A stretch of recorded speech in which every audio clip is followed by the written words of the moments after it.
శరణ్య ఆ రోజు దర్శన్, సౌమ్య స్టే చేసిన హోటల్కి వెళ్తుంది. అక్కడున్న సెక్యూరిటీతో ఇలా అంటూ ఉంటుంది. ఆ రోజు అంటూ ఒక డేట్ చెప్పి ఆ రోజు సీసీటీవీ ఫుటేజ్ కావాలని అడుగుతుండగా అక్కడున్న వ్యక్తి, మేడం పిఎస్ నుంచి ఏదైనా లెటర్ తీసుకొచ్చారా అని అడుగుతుండగా, అయ్యో తీసుకురాలేదు, కానీ ఐజీ నుండి ఫోన్ చేపించమంటారా అంటూ ఫోన్ తీసుకొని డయల్ చేస్తున్నట్టు యాక్టింగ్ చేస్తుండగా అతను భయపడి, పర్లేదు మేడం డేట్ చెప్పండి, ఫోటేజ్ చూపిస్తాను అని అనడంతో డేట్ చెప్తుంది శరణ్య. దాంతో ఆ రోజు దర్శన్ మత్తులో ఉండగా సౌమ్య తన భుజంపై దర్శన్ చెయ్యి వేసుకొని ఆ హోటల్కి రావడం, అక్కడ సోఫాలో కూర్చోబెట్టి ఒక రూమ్ తీసుకోవడం, మళ్ళీ మత్తులో ఉన్న దర్శన్ని తన భుజాల చుట్టూ చేతులు వేసి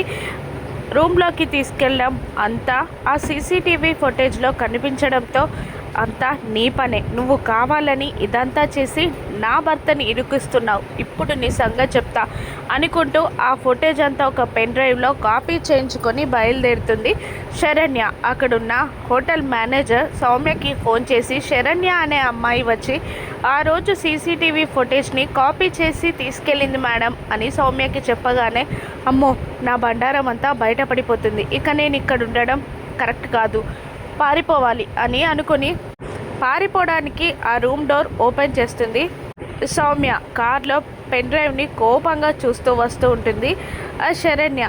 సౌమ్య రూమ్ దాటేలోపే ఆ రూమ్ ముందు ప్రత్యక్షమవుతుంది శరణ్య. శరణ్యని చూసి భయంతో వణుకుతూ షాక్ అవుతుంది సౌమ్య. శరణ్యని చూసి మెల్లిగా అడుగులు లోపలికి వేస్తుండగా శరణ్య రూమ్లోకి వస్తూ ఉంటుంది. ఏంటి అని అంటూ ఉండగా, నీ బండారం అంతా బయటపడిపోయిందే, నీ కుట్రలన్నీ బయటపడ్డాయి, ఆ రోజు ఏం జరిగిందో అంతా నా దగ్గర సాక్ష్యం ఉంది అంటూ ఒక కొరడాతో సౌమ్యని కొడుతూ ఉంటుంది. సౌమ్య తోలు తీస్తూ ఉంటుంది శరణ్య. సౌమ్య సమీరా అని ఇప్పటికైనా పసిగట్టగలదా శరణ్య?